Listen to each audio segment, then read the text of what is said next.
तेरे दर्द से दिल बांधे रहा, तेरे दर्द से दिल बांधे रहा। कुछ भूल गए कुछ याद रहा, कुछ याद रहा। हेलो दोस्तों, स्वागत है आप सभी को आपका अपना प्यारा सा लक्ष्मी मेघा वाला यूट्यूब चैनल में। पहले दोस्तों, हम लोगों ने फेस कैंप वीडियो काफ़ी लंबे टाइम से नहीं शूट किया था, इसलिए मुझे लगा कि मुझे आपके साथ एकदम कांटेक्ट में आनी है। तो मुझे लगा कि चलो आज वीडियो हम लोग बनाए थे। आज का हमारा मैथ की प्रैक्टिस सेट नंबर जो है वो आपका शायद करके आपका कितनी है मुझे नहीं पता, लेकिन मैं थंबनेल में थोड़ा सा लगा दूंगा। तो चलिए, SSCGD की वर्दी में आग लगा देनी है। लगा देंगे आग पानी में, जवानी उसको कहते हैं, और छीन लेंगे सिलेक्शन, जवानी की कहानी उसको कहते हैं। तो चलिए, इसी मोटिवेशन के साथ हम वर्दी के, हम मैथ के क्वेश्चन में छेद करेंगे। तो चलिए शुरू करते हैं। आज का जो पहला नंबर हमारे पास क्वेश्चन है वो है कि 48 संख्याओं का औसत शून्य है। कह रहा है कि 48 संख्याओं का जो औसत जो है वो क्या है, शून्य है। उनमें से अधिकतम कितनी संख्या शून्य से बड़ी है, कितनी संख्या जो है वो शून्य से बड़ी हो सकती है। तो जब भी कोई भी ऐसा बोले कि किसी भी संख्या का जो औसत है वो शून्य है और वो बड़ी की बात करता है, मतलब कि वो कितनी अधिकतम संख्या कितनी हो सकती है जो शून्य से बड़ी हो या छोटी हो, तो सिर्फ और सिर्फ उसका एक फार्मूला होती है, बस उसको ई ध्यान में रखना। उसका होती है कि आपका कोई दे दे n, आपका n हो जाएगा, माइनस में आपका हो जाएगा 1 हो जाएगा। बस कितना संख्या दिया हुआ है, आप कहेंगे 48 दिया हुआ है तो 48 लिखेंगे और माइनस में 1 लिखेंगे, यानी कि आपका कितना हो जाएगा। तो आप कहेंगे कि हमारा उत्तर जो हो जाएगा वो कितना हो जाएगा, 47 हो जाएगा। यानी कि इस क्वेश्चन का बिल्कुल सही जवाब की बात करते हैं तो इस क्वेश्चन का सही जवाब आपका हो जाएगा, जो हो जाएगा 47। चलिए, इसको हम लोग मिटाते हैं और क्वेश्चन नंबर अगला को देखते हैं। अरे यार, ये गिर गया क्वेश्चन हमारे। क्यों गिर जाता, हमें लोगों ने तो परेशान करता है और इसने भी परेशान करता है, तो पता ना क्या इसको इरादा है। तो चलिए, अगला नंबर क्वेश्चन है कि एक वस्तु का अंकित मूल्य जो है वो 2500 है। कितना है, आप कहेंगे एक वस्तु का अंकित मूल्य जो है वो आप कहेंगे 2500 रुपया है। कितना है, 2500 रुपया। फिर वो कहता है कि इसे क्रमशः 12% और 10% के क्रमिक छूट देता है। 12% किसी वस्तु पर अगर छूट देता है तो छूट देता है वो MP पर देता है, यानी कि मार्केट प्राइस पर देता है। तो कितना देता है, आप कहेंगे 12% छूट देता है, इसका मतलब है कि वो 88% में वो बेच रहा है। उसके बाद में वो कहता है कि 10% के फिर एक और छूट देता है, यानी कि 10% का, इसका मतलब है कि 90 में वो सेल कर रहा।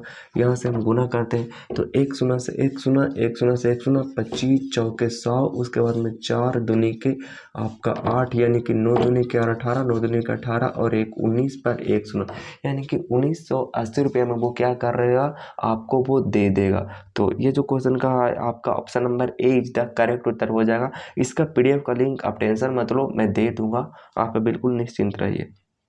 चलिए, अगला नंबर क्वेश्चन है कि यदि क्वेश्चन को अगर मैं दिखाना अगर चाहता हूँ, अगर मैं मतलब फ़ोन से मैं देख रहा हूँ, तो क्वेश्चन जो आपका है कुछ इस तरह से है,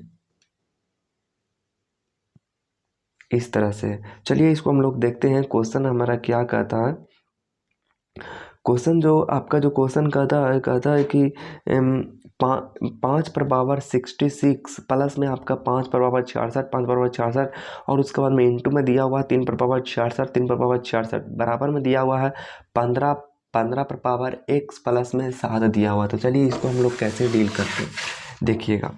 5 पर पावर 66 दिया हुआ, 5 पर पावर अगर हम 1 लिखते हैं, 5 पर पावर 2 लिखते हैं, तो यानी 5 गुने 5 है। 5 पर पावर अगर हम 3 लिखते हैं तो 5 पर पावर 5 कितना है, तो 5 गुने 5 गुने 5 3 मरतबे में है। तो 5 पर पावर 66 है, तो यानी कि 5 पर पावर 4 है, फिर 5 पर पावर 5 है, तो 5 पर पावर 4 को स्थिर करके फिर उसी को 5 पर पावर 4, 5 पर पावर 4, 5 पर पावर 4 है, यानी कि 3 5 है। तो 3 5 को हम कुछ इस तरह से लिख सकते हैं कि यानी कि 5 तो आपका 3 वो है ही है, तो इसमें 5 जो है वो कितना है, तो आप कहेंगे इसमें 5 है, 5 मरतबे, तो 5 लिख देंगे। उसके बाद 5 गुने में 66 है, तो 66 लिख देंगे। उसके बाद में है 3 पर पावर 66 है, यानी कि 3 गुने में आपका हो जाएगा 3 पर पावर 66 है, इक्वल टू में आपका है 15 पर पावर x प्लस में आपका जो है वो प्लस में 7 है। कुछ इस तरह से है जो कि आपको दिख रहा होगा। चलिए, उसके बाद है कि अच्छा आपको पता होगा कि जब बेस समान रहती है तो उसकी पावर जो है वो गुना में ऐड होती है। इसका मतलब है कि 5 पर पावर ही कितना होगा 67 हो जाएगा, गुना में आपका कितना हो जाएगा 3 पर पावर आपका हो जाएगा 67 हो जाएगा, बराबर में आ जाएगा 15 पर पावर x प्लस में आपका कितना हो जाएगा 7 हो जाएगा। इन दोनों को हम गुना कर देते हैं, जब बेस समान जब जब गुना में रहती है और जो उसका पावर आती है वो समान रहती है तो बेस जो होता है वो गुना हो जाती है। यानी कि 5 दिया के 15 पर पावर आपका 67 इक्वल टू में हो जाएगा x प्लस में आपका हो जाएगा 7 15 पर पावर। जब इन दोनों समान रहता है आपका भागा के रूप में, तो ये भागा के रूप में तो है, इधर से आएगा तो भागा में आ जाएगा, तो भागा में रहती है तो बेस जो होती है वो क्या हो जाती है, तो आप कहेंगे बेस जो होती है वो बराबर होती है। यानी कि 67 इक्वल टू एक्स प्लस में आपका जो है वो 7 हो जाएगा। ये दोनों समान है, इसके इधर ये आगे घट जाएगा तो कितना हो जाएगा आपका एक इतना प्लस में एक्स बराबर में 60 आ जाएगा। फिर वो कहता है कि x प्लस में 2 कितना होगा, x प्लस में आपका 2 कितना होगा, तो x प्लस में 2, x का मान हमारे पास 60 आया और 2 से भागा दे देंगे तो हमारा राइट आंसर 30 आ जाएगा।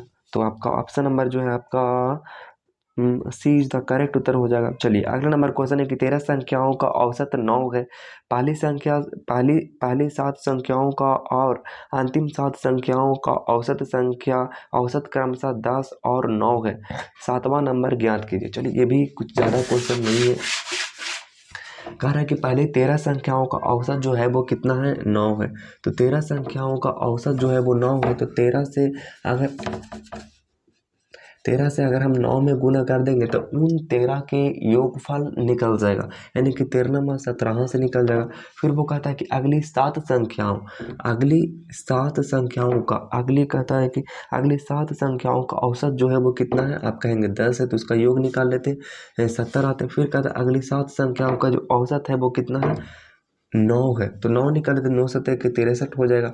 अब देखिए 7 इसमें भी जुट गया, 7 इसमें। अच्छा कुछ इस तरह से आप समझिए कि पहले जो है वो पहले 1 2 3 है, मैं कहता हूँ, और फिर आपका है जो वो 4 5 6, तो मैं कहूँगा कि पहली 3 संख्याओं का औसत 4 है 2 है, और पहली 3 संख्याओं का औसत जो है वो 5 है, 5 पहली, या तो फिर कहूँगा पहली 4 संख्याओं का है और फिर पिछली 4 संख्याओं का। इसका मतलब कि ये जो है वो दोनों 6 गो है, 3 3 6 7 गो है, यानी कि 7 वो लिख लेते हैं। तो यहाँ से आपका 4 है और ये 4 2 2 में जुट गया, तो इसका मतलब कि पूरा के योग में से इन दोनों का योग के जोड़ करके उसमें से घटा देंगे तो ये वापस आ जाएगा। यानी कि आपका जो हो जाएगा 13 में 17 से, और आपका 70 और 3 73, और 73 और 3 कितना हो जाएगा था 73, और 60 कितना हो जाएगा, तो आप कहेंगे कि 73 और 60 आपका हो जाएगा जा करके 133 आ जाएगा। कितना आ जाएगा 133 आ जाएगा। उसमें से हम घटा देंगे तो एक जाटा जुटा हुआ वो आ जाएगा। तो 13 में से 7 जाएगा तो कितना बचेगा, आप कहेंगे 6 बचेगा, और 2 में से 1 जाएगा तो कितना बचेगा, आप कहेंगे 1 बचेगा, और 16, यानी कि 16 इज द करेक्ट उत्तर आपका हो जाएगा। अगला नंबर क्वेश्चन है कि एक बैग में 3 रंग की कुल शर्ट 90 है। कह रहा है कि सफ़ेद शर्ट की संख्या लाल शर्ट की संख्या से 40% कम है, और काली शर्ट की संख्या लाल शर्ट की संख्या से 1/5 है। काली और सफ़ेद शर्ट की कुल संख्या बैग में शर्ट की कुल संख्या का लगभग कितना प्रतिशत है। तो चलिए ये भी ज़्यादा हार्ड नहीं है। एक बैग में 3 रंगों की कुल संख्या 90 है ना, मतलब शर्टों की संख्या जो है कोई बैग आप ले जा रहे हैं, ट्रॉली वाला बैग ले जा रहे हैं, उसमें कुल जो शर्ट की संख्या है वो 90 है। फिर कहता है कि उसमें काला लाल और आपका सफ़ेद है, इन तीनों है। फिर कहता है कि सफ़ेद शर्ट की संख्या जो है, यानी कि वाइट शर्ट की जो संख्या जो है, वाइट शर्ट की जो संख्या जो है, वाइट शर्ट की हो कहाँ पे था, वाइट शर्ट की संख्या जो है वो लाल शर्ट संख्या का लाल, यानी कि वाइट शर्ट की संख्या जो वो रेड शर्ट की संख्या का 40%, रेड से आपका 40% कम है। तो इसका मतलब कि ये अगर 100 है तो ये कितना है आपका 60 है, हो जाएगा। रेड है, लाल है, उसके बाद में ब्लैक है। फिर वो कहता है कि काली शर्ट की संख्या जो है काली शर्ट की संख्या जो है लाल शर्ट की संख्या का कितना है, तो आप कहेंगे उसका जो है वो 5% है। यानी कि आप ये 100 है और इसका 1/5 लिख देते हैं, यानी कि ये जो कितना है आप कहेंगे 20/100 होती है, यानी कितना आप कहेंगे 20 है। इसको काट लेते हैं तो 20 का 20 और 20/100 और 20 दिया के 60 हो जाएगा, यानी कि 5 3 8 और 5 3 8 और 1 9 है।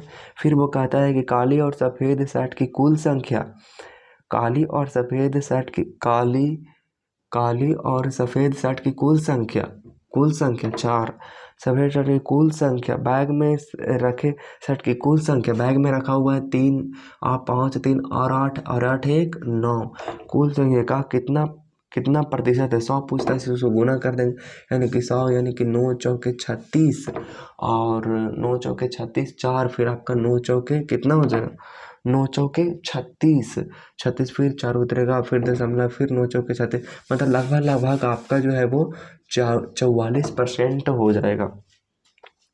यदि एक शंकु के आधार का व्यास 42 सेंटीमीटर है और इसका वक्र सतह का क्षेत्रफल 1914 सेंटीमीटर है तो इसका आयतन क्या है। चलिए ये भी काफ़ी अच्छा क्वेश्चन है। कहता है कि एक शंकु के आधार का व्यास 42 सेंटीमीटर है, कोई एक इस तरह से है आपका जो है वो शंकु है। एक शंकु के आधार का व्यास जो है वो 42 सेंटीमीटर, इसका मतलब कि त्रिज्या जो है वो कितना है, आप कहेंगे त्रिज्या जो है वो 21 सेंटीमीटर है। फिर वो कहता है कि अच्छा 21, एक तो होती है ट्रिपलेट, आपको याद है कि अगर ये 21 रहता है तो ये आपका होता है 29 होता है, और ये कितना होता है आप कहेंगे ये जो होता है वो 20 होता है। कितना होता है 20 होता है। ट्रिपलेट एक होती है ट्रिपलेट। अच्छा, उसके बाद में कहता है कि उसके इसके साथ इसके वक्र सतह का क्षेत्रफल जो है वो आपका, अच्छा वक्र सतह का क्षेत्रफल क्या होता है, वक्र सतह का क्षेत्रफल, शंकु के वक्र सतह का क्षेत्रफल होता है पाई आर एल होता है, पाई आर एल होता है, यानी कि उसका दिया हुआ है 1914 दिया हुआ। पाई का मान आपका होता है कितना, आप कहेंगे 22/7 होती है। फिर गुना में पाई आर कितना होती है, तो आप कहेंगे आर जो है वो 21 है। एल का मान कितना है, तो आप कहेंगे 29 है। इसको घटा देते हैं, आपका 7 के 21 हो जाएगा और इसका 66 गुने में आपका 29 हो जाएगा। हो जाएगा कि नहीं हो जाएगा, लेकिन पूछता क्या है, तो इसका आयतन बताइए।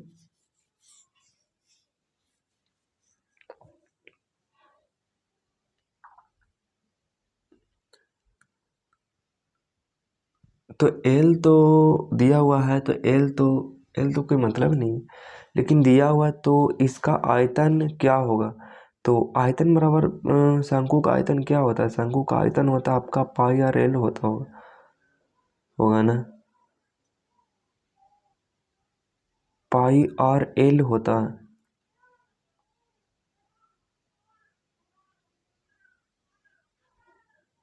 पाई आर एल होता है, तो एल तो हमारे पास है ही, तो हम तो कुछ निकालने की जरूरत है ही नहीं।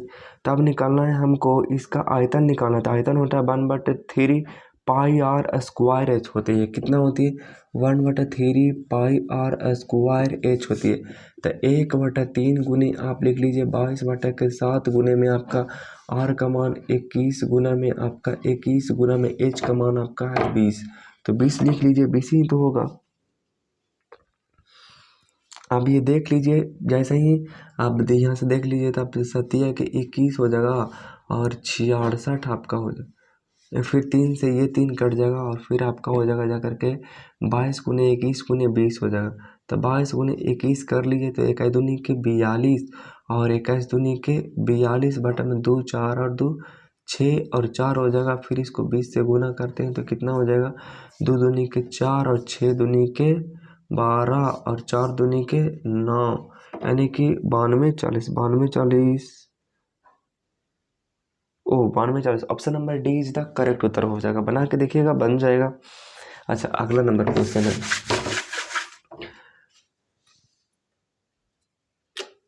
अगला नंबर हमारे पास क्वेश्चन है, कहता है कि शुभम ए से बी की ओर दौड़ता है।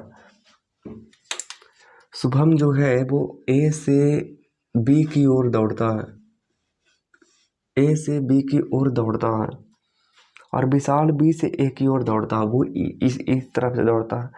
कहता है कि वो एक दूसरे को एक कहता है कि और एक दूसरे की ओर दौड़ता है, एक दूसरे ने मिलने के बाद सुबह 9 घंटे में बी तक पहुंच जाता है। अच्छा, एक दूसरे को मिलता है, यहाँ मिलता है और एक मिलता और ये मिलता है यहाँ पे मिलता है, मतलब दोनों यहीं पे मिलता है। ठीक है, एक दूसरे का वो मिलता है 9 घंटे के बाद। ये जो मिलता है वो कितने देर के बाद मिलता है? आप कहेंगे कि ये जो मिलता है वो 9 घंटे के बाद मिलता है। ये जो आता है वो 9 घंटे के बाद मिलता है, और ये जो आता है वो कहता है कि 16 घंटे के बाद हम मिलते हैं। कितना? 16 घंटे के बाद मिलते हैं। और उसके बाद में कहता है कि यदि शुभम की गति 45 किलोमीटर प्रति चाल घंटा है, इसका जो है वो 45 किलोमीटर प्रति घंटा इसकी जो चाल है वो घंटा प्रति घंटा है। तो बताइए कि विशाल को कितना लगेगा? तो इसका एक फार्मूला होता है S1 वाटा में आपका S2 बराबर में आपका होता है T2 वाटा T1 होती है अंडर रूट होती है। अब यहाँ से अगर हम निकाल देते हैं तो हमारे पास आंसर हो जाएगा। तो आप निकाल दीजिए, जैसे कि यहाँ से आप लिख लीजिए कि इसको जो लगा है चाल वो कितना लगा है। तब कहेंगे इसका जो चाल लगा है वो 45 लगा है। फिर आपका जो नीचे लगा है, नीचे कुछ नहीं लगा है, नीचे सिर्फ और सिर्फ उसका एवरेज है, यानी कि A है, यानी कि उसका एवरेज है, यानी कि भी है आपका। उसके बाद में आपका जो हो जाएगा, फिर आपका हो जाएगा, फिर उसके बाद में फिर ये लगा है कितना था? कहेंगे 16 लगा है। फिर ये कितना लगा है आपका? 9 लगा है। तिरछे तिरछे गुना कर दीजिए, भी बराबर आपका हो जाएगा जाकर के 45 गुने में 9 बटा में आपका हो जाएगा कितना? आप कहेंगे कि बटा में आपका हो जाएगा जाकर के 16। इसका अंडर रूट निकालेंगे तो कितना होगा आपका? 4 होगा और 3 होगा। तो यानी कि आप ले लीजिए इसको, तो आपका 45 गुना में आपका 3 बटा में आपका हो जाएगा जाकर के 4। अब इसको काट लीजिए जिस तरह से आंसर आता है, तो आपका आ जाएगा जाकर के 5 तिया के 15 और 4 तिया के 12 और 1 13 आ जाएगा। अब फिर 4 आ जाएगा, 4 तिया के 12 और फिर आपका हो जाएगा 4 तिया के 12, 2 बटा में आपका आ जाएगा जाकर कितना? 2 बटा में 3 हो जाएगा ना, 4 आ जाएगा। तो यही आ जाएगा आपका राइट उत्तर, यही हो जाएगा। अगला नंबर क्वेश्चन है कि पाइप एक टैंक को,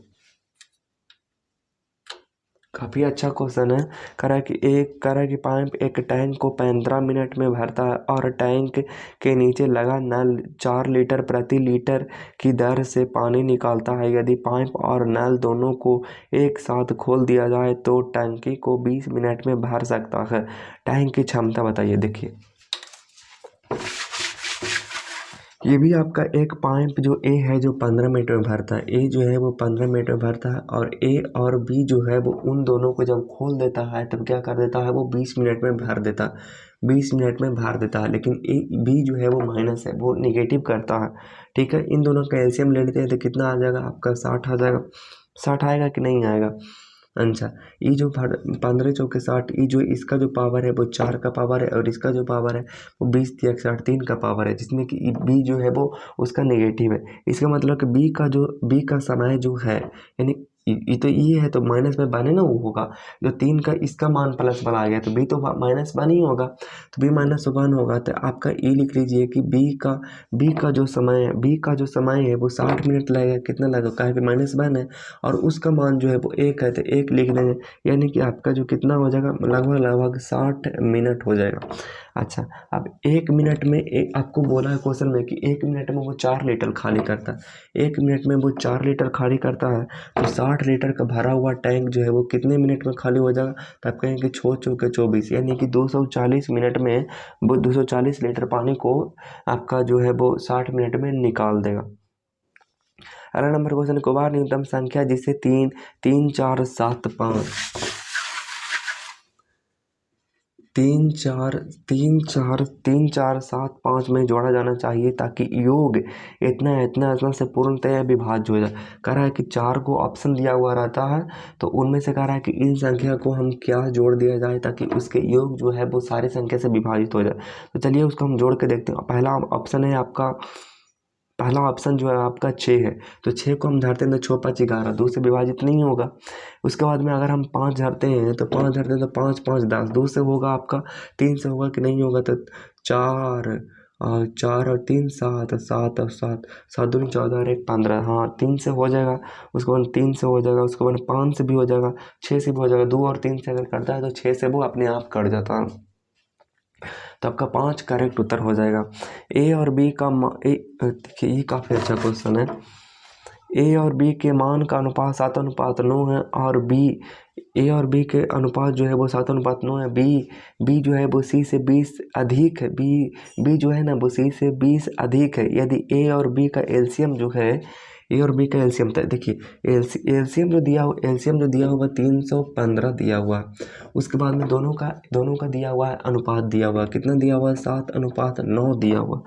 कितना दिया हुआ है? 7:9 दिया हुआ। इसका होगा जो वो HCF होगा। HCF होगा यानी कि HCF बराबर कितना हो जाएगा? आप कहेंगे 9 से इसको काट दीजिए तो नोतिया के 27 और नोतिया के 27 28 29 30 31 4 9 5 के 45 और फिर आपका हो जाएगा 7 5 के 35। HCF बराबर आपका हो जाएगा कितना हो जाएगा? 5 हो जाएगा। 5 हो जाएगा। तो फिर बोलता है कि ए का मान और बी का मान निकाल लीजिए। तो देखते हैं ए का मान कितना होगा। तो ए का मान आपका होगा, ए का मान तो दिया हुआ था 7 था यानी कि 7 गुण में 5 होगा यानी कि 7 5 के 35 और बी का मान आपका होगा 9 5 के 45 आ जाएगा। अच्छा फिर वो बोलता है ना कि सी का जो है बी का जो है ना सी का और बी जो है ना वो सी से 20 अधिक है। मतलब कि आपका जो सी है ना, सी जो है ये तो आपका बी है और ये आपका ए है। तो कह रहा है ना कि बी जो है ना वो सी से 20 अधिक है। बी जो है ना वो सी से 20 अधिक है। तो 20 को हम घटा देंगे तो कितना बचेगा? आपका 25 बचेगा कि नहीं बचेगा? फिर वो कहता है कि ए और सी के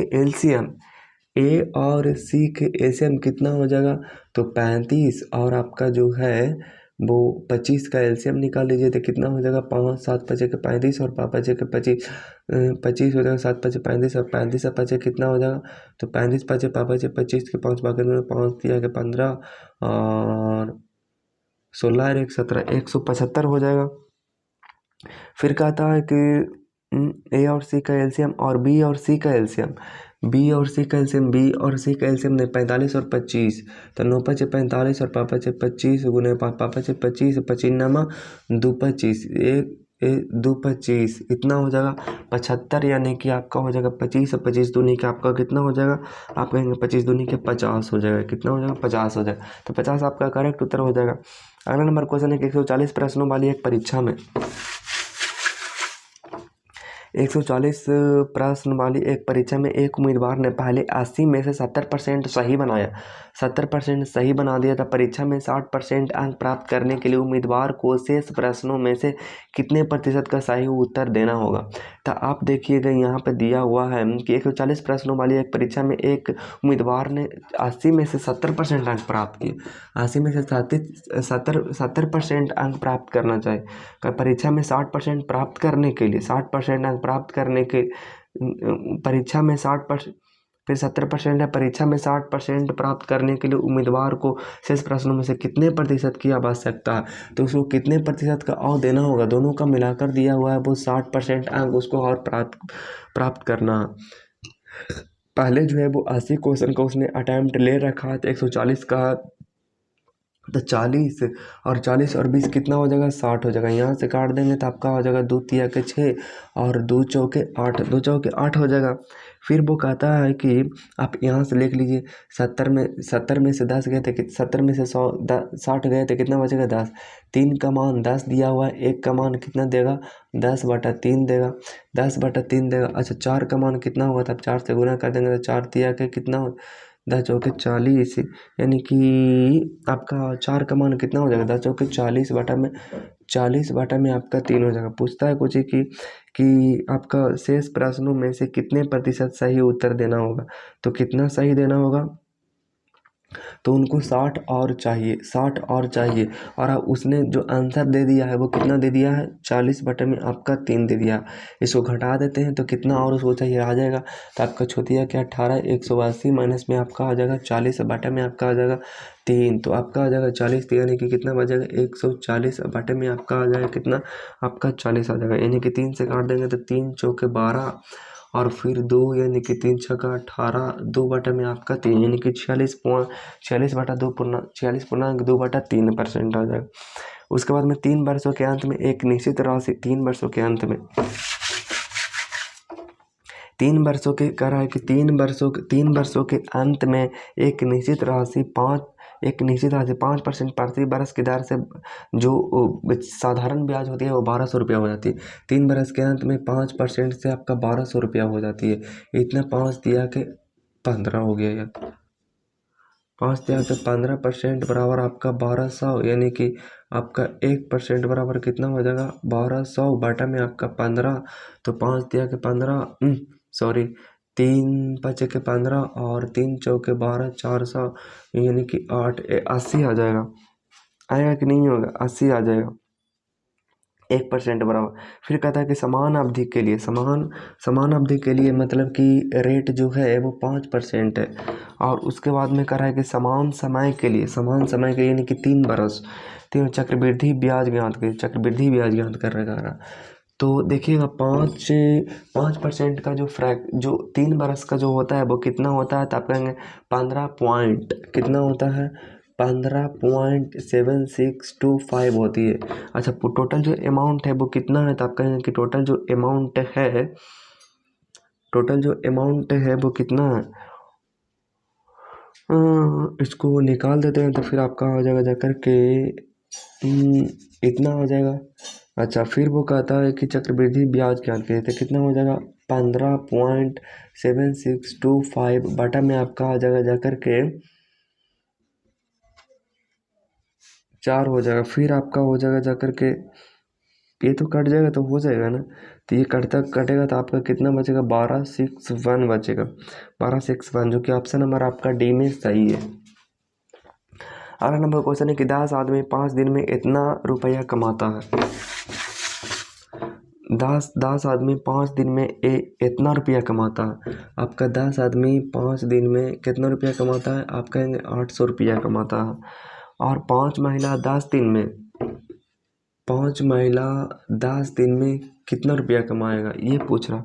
वो कितना पैसा कमाएगा। पुरुषों की तुलना में महिला दुगनी कार्य कुशल है। महिला जो है वो दुगनी काम करती है। तो यहाँ से काट देते हैं, आपका जो कटेगा वो कैसे कटेगा। आप कहें कि यहाँ से W बराबर अगर आप निकालिएगा तो आपका आ जाएगा 5 गुने में आपका 10, 5 गुने में 10, फिर आपका आ जाएगा जाकर के 800 बटा में आपका आ जाएगा जाकर के 10 गुने में आपका 5 से 5 कैंसिल, 10 से 10 कैंसिल, यानी कि आपका आ जाएगा जाकर के 800 आ जाएगा। आएगा कि नहीं आएगा। तो आपका पूछता है कि तो पुरुषों की तुलना में तो कह रहा है कि काम कितना करती है। तो 10 दिन काम करने में कितना पैसा लगेगा, जबकि महिला जो है वो दुगनी काम करती है। यानी कि एक का मान जो है 800 रुपया मेल का आया, कितना W का आया। अब जो वो जो है वो दोगुना कार्य करते हैं, इसका मतलब कि 8 दूनी के 1600, यानी कि 1600 रुपया वो करती है। यानी करेक्ट उत्तर हो जाएगा आपका ऑप्शन नंबर बी हो जाएगा। यदि एक आयत का विकर्ण और क्षेत्रफल 29 मीटर और अरे यार ये तो टफ है। उसके बाद में कहता है कि एक आयत का विकर्ण, कोई एक इस तरह से आयत है जिसकी जो विकर्ण जो दिया हुआ है वो आपका दिया हुआ है 29 दिया हुआ है। कितना दिया हुआ है 29 दिया हुआ है। और आपका जो उसका जो क्षेत्रफल है वो 420 है। उसका क्षेत्रफल जो है वो 420 है। तो 29 होती है और एक तो होती 20 होती है, सॉरी 21 होती है। 29, 21 और 20 होती है। फिर इसका दिया हुआ है क्षेत्रफल दिया हुआ। तो आयत की लंबाई बताइए। तो लंबाई और चौड़ाई आपको निकला हुआ है, तो लंबाई ये हो गया, चौड़ाई ये हो गया। एक दूनी के 42 यानी कि 420 हो जाएगा। पूछता है मुझे तो आयत की लंबाई बताइए। तो लंबाई आपका 21 मीटर, 21 मीटर सही होगा। नहीं तो फिर बहुत ज़्यादा झमेला में आप फंस जाते। इतना रुपया की राशि को PQRS की इस प्रकार विभाजित किया जाता है कि P और Q और R और S शेयर किया जाता है 2:3 में। PQ आपका PQ, उसके बाद में आपका जो है वो RS है, उसके बाद PQ, उसके बाद में RS, PQ, उसके बाद में QR, PQ, उसके बाद में आपका जो है वो QR, PQ, उसके बाद में QR, उसके बाद में RS, और इसका अनुपात है 2:3 है, 2:3 है, आपका 2 अनुपात कितना है 3 है। इन सबको निकाले, सबसे पहले तो P निकाल लीजिए और आपका जो निकाल लीजिए वो S निकाल लीजिए। इन दोनों का बहुत आराम से निकल जाएगा। तो P और S इन साइड वाला गुणा का 2 दूनी 4, 4 दूनी के 8 आपका हो जाएगा। और ये जो 3 तिया के 9 तिया के 27 आपका P, उसके बाद में Q, उसके बाद में R को मान बस यहाँ से इसको गुणा कर दीजिए। 3 दूनी के 6, 6 दूनी के आपका कितना हो जाएगा 12 हो जाएगा। फिर इसको गुणा कर दिए 3 तिया के 9, 9 दूनी के कितना हो जाएगा आपका है 18 हो जाएगा। बस हो गया। फिर वो कहता है 2:3 का R का हिस्सा पूछ रहा, R का हिस्सा पूछ रहा है ना। तो इन सब को जोड़ को बराबर कर दिए तो आपका हो जाएगा आप 12, 8, 20 और 20, 20 और 8, 28, 28, 28, 38 और 38 और 38 और 7, 38 और 7 आपका हो जाएगा जाकर 45 और 45 और 20 हो जाएगा जाकर के आपका 65। 65 बराबर आपका दिया हुआ है, कितना दिया हुआ है 22 7, 22 7 आपका 50 दिया हुआ है।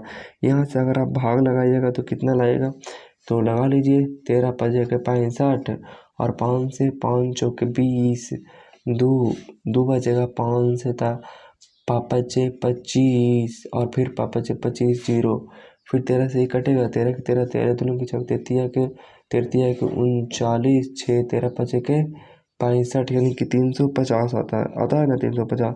फिर पूछता है कि R का मान, तो R का मान कितना हो जाएगा, R 18 है, यानी कि 350 गुने में आपका 18 है। तो 18 पचे 90 के 0 बाकी हाथ में 9, 18 बाकी हाथ में 9, 18 का 18 18 3 के 54 और 54 और 54 एक 55, 55 55 यानी कि 54, यानी कि आपका 5400 हो जाएगा।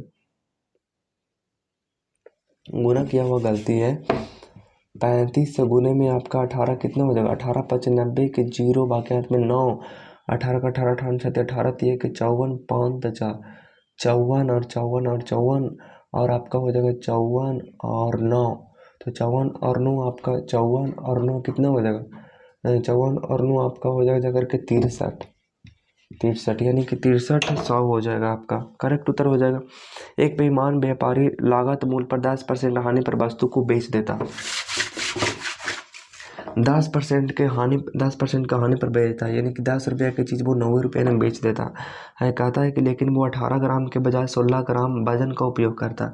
18 ग्राम के वजन वो 16 ग्राम के वजन का उपयोग करता है। यहाँ से काट लेते हैं, इन्हें 4 दूनी 2 से 8 दूनी के 16 और 9 दूनी के 18, 80 रुपये की चीज़ वो 81 रुपये में देते, 1 रुपये का प्रॉफिट लेता है 80 रुपये पर, तो गुने में 100, 1 शून्य से 1 शून्य, 2 से 4 से काट लेते हैं 2 से काट लेते हैं, 2 चौके 8 और 2 पचे के 10, यानी कि आपका 5 बटे कितना आ जाएगा 4 आ जाएगा, जो कि option number D is the correct उत्तर हो जाएगा। एक ट्रेन 160 किलोमीटर प्रति घंटे की चाल से चल रही है। यदि ट्रेन की लंबाई 190 मीटर है तो उसे 125 मीटर लंबे प्लेटफॉर्म को पार करने में कितना समय लगेगा, कितना समय लगेगा। तो देखिएगा सबसे पहले तो दूरी बराबर क्या होता है, दूरी बराबर चाल गुने समय होती है। तो दूरी कितना दिया हुआ है, दूरी दिया हुआ है आपने ट्रेन की लंबाई, तो आप ट्रेन जब किसी प्लेटफॉर्म को पार करेगा तो ट्रेन की लंबाई प्लस में प्लेटफॉर्म की लंबाई वो पार करेगा। तो ट्रेन की लंबाई जो दिया हुआ है वो आपका 190 मीटर दिया हुआ है, और प्लस में प्लेटफॉर्म की लंबाई जो दिया हुआ है उसे तो इतना मीटर, हाँ 125 मीटर वो प्लेटफॉर्म की लंबाई, ये चाल हो गया, उसका दूरी हो गया। दूरी बराबर है चाल उसका कितना है, तो आप कहेंगे 162 चाल, दूरी बराबर चाल गुने समय नहीं दिया हुआ है तो समय को निकालते हैं, तो समय निकल ही जाएगा आपका। तो देखिएगा 5 हो जाएगा और आपका 9 2 11 और 2 1 3 और 1 1 2 और 2 और 1 1 2 और 1 3 हो जाएगा, 1 6 आपका 2 हो जाएगा, कितना हो जाएगा आपका 3 और 11 में 6 6 5 11 और यहाँ पे कितना बचेगा 153, 153 गलत आ रहा है, 190 तो होगा, 190 और 25 और आपका हो जाएगा 18। अच्छा, इतना मीटर प्रति घंटा, और ये जो दिया हुआ है मीटर में, तो इसको हम लोग किलोमीटर में चेंज करेंगे। तो किलोमीटर में चेंज करेंगे तो 5/18 से गुना कर लेंगे तो कितना हो जाएगा हमारा, यहाँ से काटते हैं तो आपका हो जाएगा जा करके 9 दूनी के 18 और 8 दूनी के 16, 9 नमा 81, 9 पचे के 45, इनकी 45 में घटाना होगा नहीं, तो आपका हो जाएगा जाकर के 5 और 9 2 11 और 1 1 2 और 1 3, 45 घटाए तो 5 गया 0, और आपका 11 में चल गया तो कितना बचेगा 7, यहाँ कितना बचेगा 270 बचेगा, सॉरी 45 उधर से आएगा तो भाग पड़ेगा यार। 315 बाटे में यहाँ पर कितना हो जाएगा 45 हो जाएगा, तो इसे भाग दे दीजिए।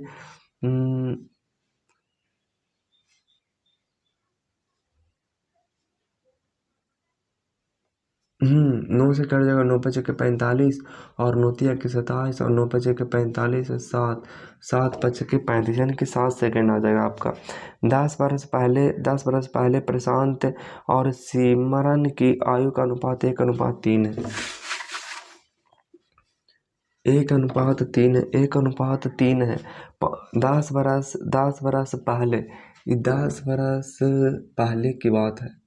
पहले की बात है, 10 बरस पहले प्रशांत की और सिमरन की आयु 1:3 है।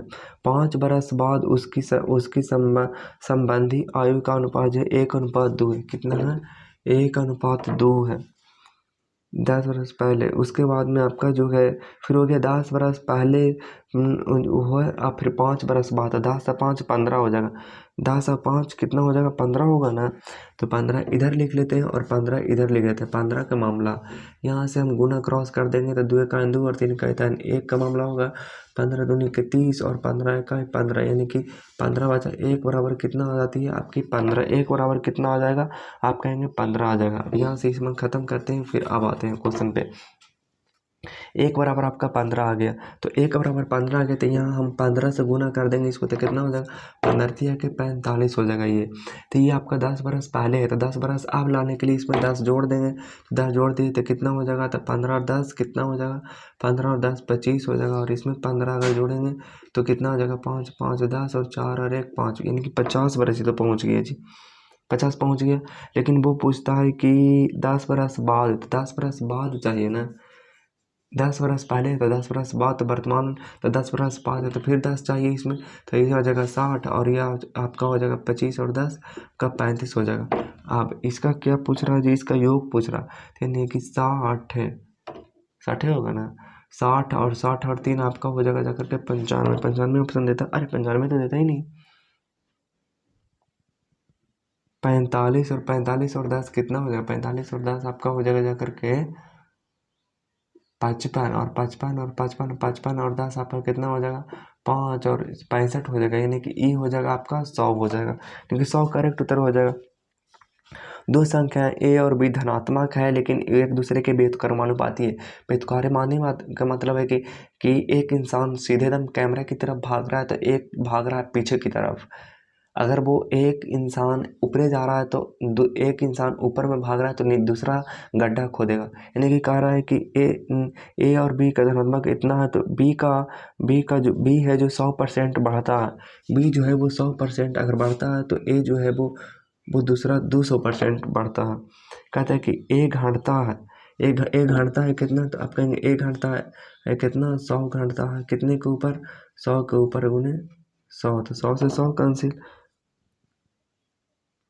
इन दोनों का अनुपात की बात करते हैं तो आपका हो जाएगा जाकर के 1 और आपका 2 हो जाएगा, फिर 2 से 1 हो जाता है, फिर 1 घटता है 2 से 1 हो जाता है, यानी कि 1 पर घटता है 2 के ऊपर तो गुने 100 यानी कि 50% हो जाएगा। अगला नंबर क्वेश्चन है, कहता है कि PHOTO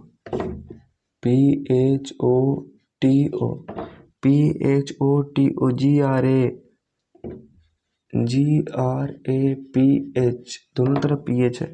मैं PH के स्थान पर PH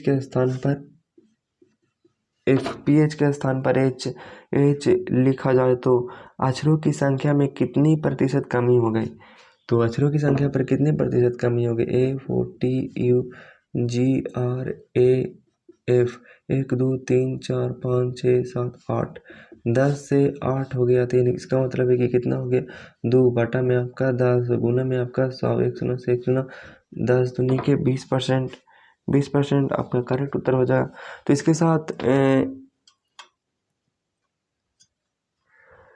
मैं आपसे विदा लेता हूँ। मुलाकात होगी नेक्स्ट वीडियो में नेक्स्ट टॉपिक के साथ, तब तक के लिए ऑल द बेस्ट। जय हिंद, वंदे मातरम।